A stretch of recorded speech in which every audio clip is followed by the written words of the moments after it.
Hello parents, for those who are joining with us for the very first time, my name is Ms. Tanika. This workshop that we're conducting for the past days, it is to help parents, give them ideas of how they can work with their children at home. It's us meeting our children through the parents. Now, it's how the parents now will become their child's teacher. So this workshop is to help that parent or help those parents to become their child's teacher. Now, we have went through a series of teaching and it was really nice. I'm so happy how parents are really working with their children thus far. Now, I know a lot of parents have questions like, I want my child to write, but I can't get my child to write. How can I help my child? How can I get my child to write at an early age? No, it's a process and there are levels. And we cannot skip any of the level. We have to go through all the levels. So today I will explain to you the levels. So to start working with your child in writing, you need to go through this phase. And the first thing you need to do is speak to that child. Let that child know that we're moving on to another level in teaching. Now we need to teach that child balance. Now we start from the gross motor skills first, where we want to teach them balance. So it's good that if you can have a circle and put that child to stand inside and tell that child to go around in a circle, but don't come out. Like you're playing a game with that child, but you're trying to download that concept in that child's mind by allowing that child to stay within that circle and not to come out of that circle, but you do it in a fun, exciting way. Or you can have a long rope or string and you walk on that rope or string and allow that child to walk on it, letting that child know that he or she should not fall off of it, but they should balance themselves. So that's the first stage of writing, is balancing, right? And we want to teach them that first.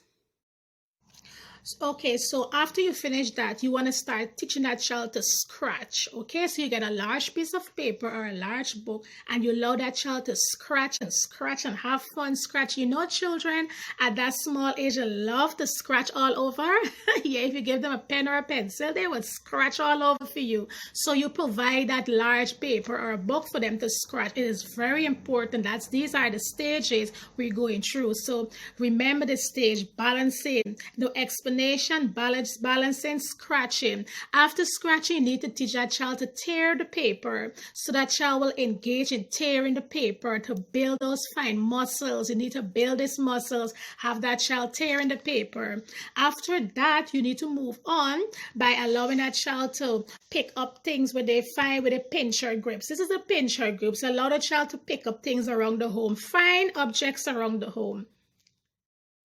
Okay, so after you finish that, now you need to start putting large objects right on the table. You can draw it really large and you can allow that child to trace in that large object. So you allow your child to go through the motions by using their pointed fingers to trace on that picture or object, whatever you would place on that table for that child. Then you want to start teaching that child to match, like identifying things like this is a ball here and look over there is another ball, so that child will move with their hands straight across with the ball to the other ball. So these are ways to help your child learn to write. Then you want to teach a child to circle. So you have the child doing lots of circle. You start with in the air and then you go down to the table and you draw a circle. You allow the child to go around in a circle. Then you take that pencil and crayon. You allow the child to do the same with the pencil or the crayon in his or her hand. So a circle, you go like this. So after you finish with circles, now you want to go with tracing. Now the child will need to follow the lines along with you. So I'm going to show you all of this. After tracing, then you're going to do the dotting. After dots is where child would follow the instructions with you. Then the child will look and write from the paper. And then after that, the child will be writing from the blackboard. And independently, that child would start writing on his or her own. Now the child need to go through all the phases. So these are some of the phases and some of the levels that I explained to you that your child would need to go through before your child can start writing independently on his or her own. Now we have some children who really have difficulties in building their finger muscles. Some things that you can do with that child is use your clothespin and allow that child to clip clothespins. Allow that child to pick up fine objects around the home and try to develop the child pincher grips.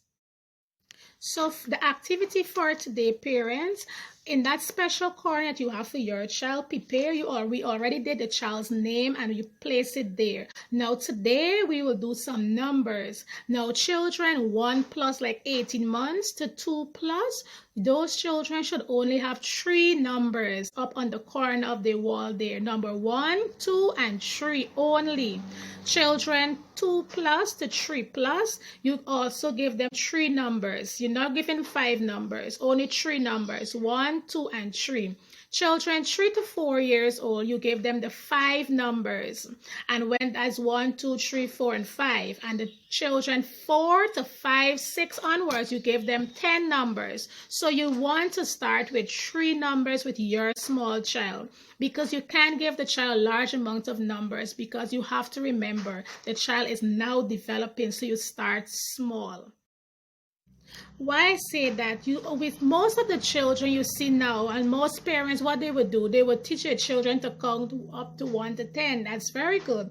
Or 1 to 5, and they will say, oh, my child can count well. Yes, that's nice. But what happens, the children cannot identify the numbers that they can count. They can't identify it. So that's why you need to start small, and you start with a small amount of numbers. That child can notice, call the numbers, identify the numbers, and then you move on to a larger amount of numbers. So that's why I say to you, you start from small, because that child cannot retain all of that numbers. That child would recite it by saying it, but actually to identify it, that child will not able to do that because of that child's age. So you have to work along with your child, not to force it in, because you would not benefit from it.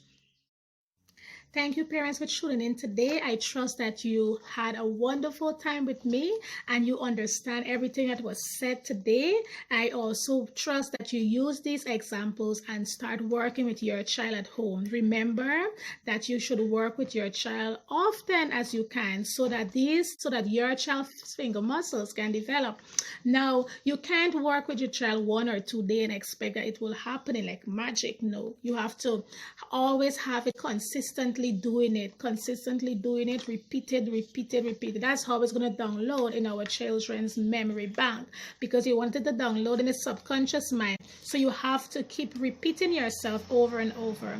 So thank you again, and I would be addressing you in the WhatsApp group concerning our work for today. So use this information and work with your child. Do have